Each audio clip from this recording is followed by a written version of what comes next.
Saint Seiya, les chevaliers du zodiaque. Les chevaliers de bronze, Chéru du dragon, Shun d'Andromède, Seiya de Pégase, Ikki du phénix, Hyuga du cygne et Athéna au milieu, Saori Kido.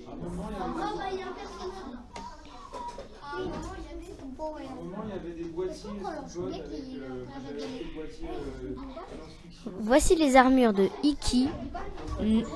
Voici toutes les armures sauf celle d'Ikki.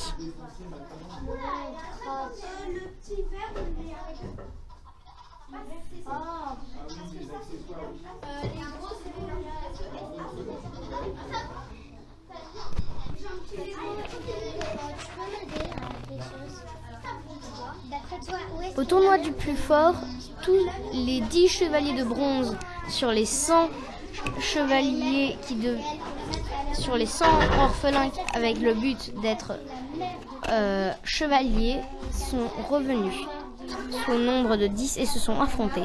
Les 12 chevaliers d'or du bélier, taureau, cancer, gémeaux, sagittaire, verseau, scorpion,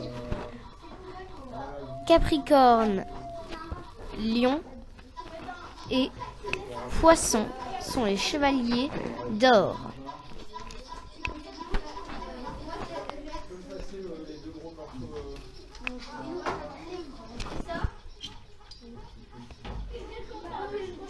Ceux-ci sont plus le chevalier de la balance Doko au milieu et Aiolos, le chevalier du Sagittaire qui est mort avant le début de la série.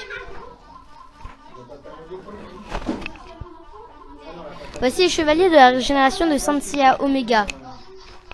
Au même nombre, ils se rajoutent.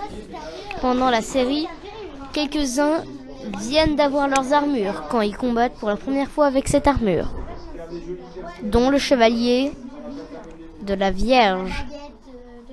Non, du Verseau, pardon. Seiya obtient son armure en battant Cassius. Son entraîneur est Shayna. Et l'entraîneur de Cassius est évidemment Marine de l'Aigle. Shayna est la chevalière d'Opicus, 13e constellation zodiacale, supprimée.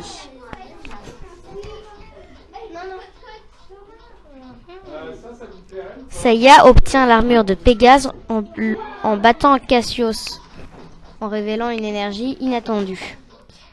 Hadès, son but est de régner sur le monde. Mais là, sa réincarnation étant Shun ne lui donne pas tout son pouvoir. Son vrai corps se réveille au bout d'un moment. Voici les 12 maisons du zodiaque. Les 12 maisons où au-dessus il y a le temple du Pop et le temple d'Athéna. Dans la série, Seiya et les autres chevaliers de bronze sont les héros et réussissent à toutes les franchir. Voici les 5 armures divines du dragon, cygne, Pégase, Andromède et Phénix.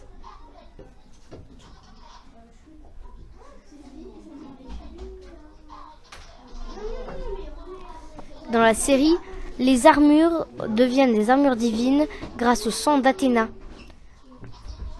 car ils ont été réparés grâce à ce sang. Car les armures, quand perdent leur vie, peuvent renaître qu'avec du sang d'un chevalier ou d'un dieu ou d'une déesse.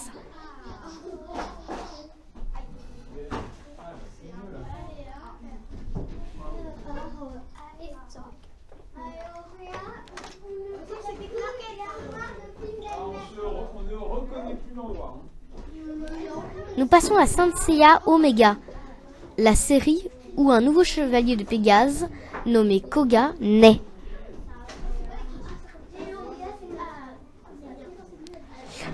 Koga et ses amis, Soma, chevalier du petit lion, Ryo du dragon,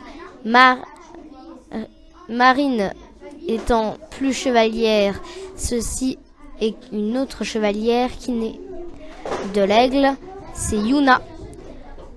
Il y a une autre Athéna, d'autres chevaliers d'or, Mars avec la cape rouge, Médée sa femme aux cheveux blancs, Sonia la femme aux cheveux roses, Eden le chevalier d'Orion et enfin nous avons le dernier chevalier, Haruto.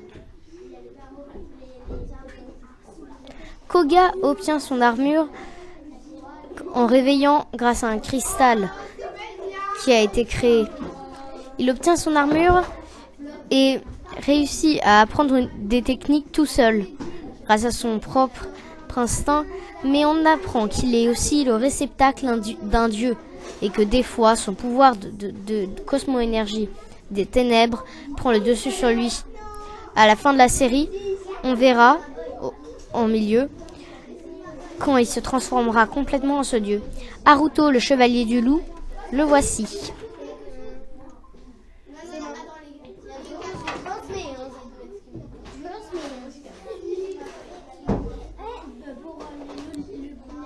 Yuna, la chevalière de l'aigle.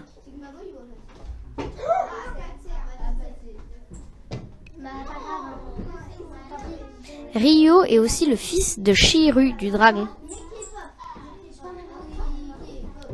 Seiya du Sagittaire, Orion, Eden, Loup, Haruto, Dragon, Ryo, Pégase, Koga, Lyonnais, Soma, Aigle, Yuna.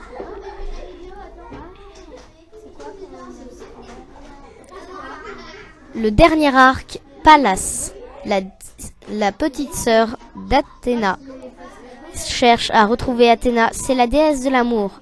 À la fin de cette série, les armures de bronze, à la fin de la série, les armures prennent une nouvelle forme, une forme proche de celle divine, mais qui est en fait la dernière forme.